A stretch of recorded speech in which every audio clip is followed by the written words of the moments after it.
Cumprimento a igreja na paz do Senhor Jesus. Amém. Os irmãos que estão em casa. O mesmo Deus que está aqui está na tua casa, porque a adoração da igreja é uma só.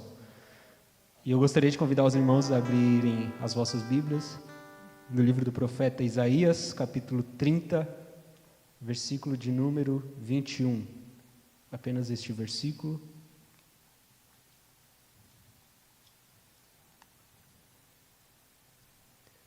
Isaías 30, 21, que diz assim: E os teus ouvidos ouvirão a palavra do que está por detrás de ti, dizendo: Este é o caminho, andai nele, sem vos desviardes nem para a direita e nem para a esquerda.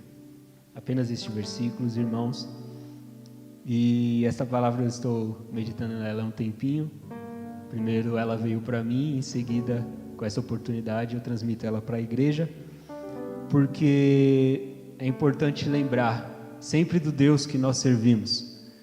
Muitas das vezes nós viemos a este templo, nós falamos que adoramos a Deus, nós dizemos aos demais que somos crentes, que somos cristãos, mas o nosso coração às vezes não está realmente voltado para a palavra de Deus.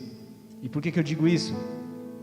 Porque eu tenho que admitir que a minha geração, infelizmente, tem sido descuidado com a palavra de Deus, tem deixado a palavra de Deus de lado e não seguido os conselhos que o próprio Deus tem dito para nós desde a antiguidade através dessa palavra.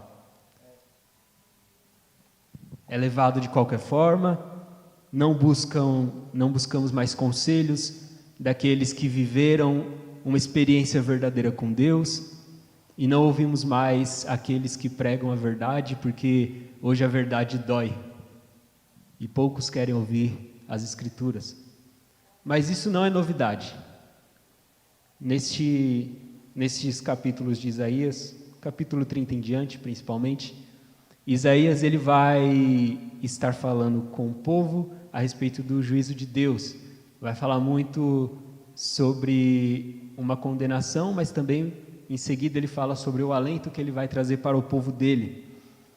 E Deus ele é tão duro, entre aspas dizendo, com o povo, que ele diz: ai dos que descem ao Egito e buscam conselho, mas não de mim, se cobrem de uma cobertura que não é a minha e buscam um espírito que não é o meu espírito. E por que Deus falou isso para o povo de Israel naquele tempo? O povo de Israel sempre viveu em muitas crises, sendo política ou religiosa, e aqui Isaías ele aponta para esses dois caminhos. Israel ele se vê aflito em uma situação com os assírios, e neste momento eles entram em pânico e buscam socorro, ou tentam buscar socorro com outros aliados, com países até idólatras, por que não dizer, ao ponto de ser o Egito. E nós sabemos que o Egito não é a imagem agradável àquele que se diz crente em Deus. Por quê? Porque muitas pessoas querem retornar ao Egito.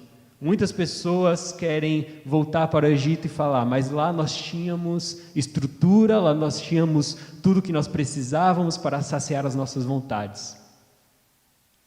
Nós tínhamos tudo nas nossas mãos. Nós tínhamos exércitos, nós tínhamos alimento, nós tínhamos tudo aquilo que nós queríamos. Mas faltava uma coisa: a liberdade. E infelizmente, muitos de nós nesse tempo queremos voltar ao Egito e perder a nossa liberdade porque nós fechamos os nossos olhos às coisas espirituais. Buscamos socorro no mundo e esquecemos que o Egito é apenas homem, é apenas pó que vai voltar para o pó. O salmista diz: um confiam em carros, outros em cavalos, mas nós faremos menção do nome do Senhor. Deus ele fica tão indignado com o povo que ele fala que tanto aqueles que buscaram ajuda no Egito, quanto aqueles que ajudaram ao povo, vão pagar algum preço. Mas hoje a mensagem que eu venho trazer para vocês que estão aqui neste templo e para vocês que estão na sua casa, não é de condenação, porque o povo de Israel passou pelo seu preço. Hoje Israel é diferente, vocês podem ver qual é a situação do Egito e compara a situação de Israel, vocês vão ver que é totalmente diferente. Os irmãos vão ver que Israel está bem acima, para a glória do nome do Senhor. Mas a palavra que eu trago para vocês nessa noite é a mesma que está em Crônicas, 2 Crônicas 7,14. E se o meu povo, que se chama pelo meu nome, se humilhar e orar, e se converter dos seus maus caminhos, então eu, o Senhor, ouvirei dos céus, perdoarei os seus pecados e sararei a tua terra, porque o nosso Deus é maior. Ele nos trará a vitória sobre qualquer situação. Muitas pessoas, diante desta crise, diante desta pandemia, têm olhado para o homem, têm olhado apenas para os políticos, têm olhado apenas para pastores como homens, mas se esqueceram que Deus está acima de tudo e de todos. No livro de Isaías ainda, no capítulo de número 6, ele diz: no ano em que morreu o rei Uzias, eu vi o Senhor assentado sobre um alto e sublime trono, e o séquito enchia todo o templo.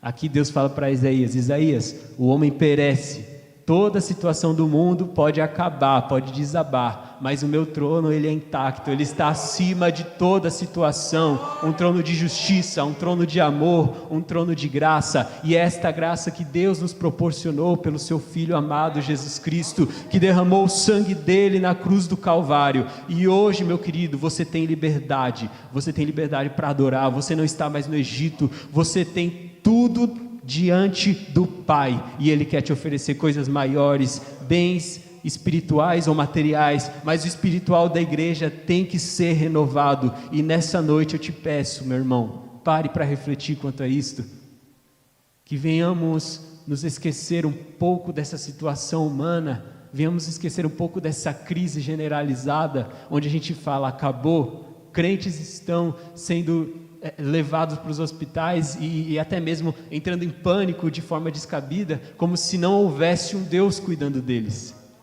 Somos humanos? Somos, nós passaremos por nossas ansiedades. Tiago vai nos dizer, Elias era sujeito às mesmas paixões, aos mesmos sentimentos, mas o Deus que te ergue nesta noite, Ele te toma pela mão direita e diz: você é meu filho e eu não vou te abandonar, independente da situação. Quando todos os teus recursos faltarem, creia somente no meu nome, porque eu tenho a solução, eu tenho a resposta, e eu sou o Deus que ergo a minha mão para levantar, para erguer. Eu criei os céus e a terra, e não adianta me questionar, porque eu tenho todas as respostas para você. Que a igreja do Senhor se lembre de onde veio, pelo que passou e o que está por vir, que é a glória de Deus, pois somos apenas peregrinos nessa terra e a glória celestial nos aguarda. No nome de Jesus Cristo eu agradeço a minha oportunidade. Amém.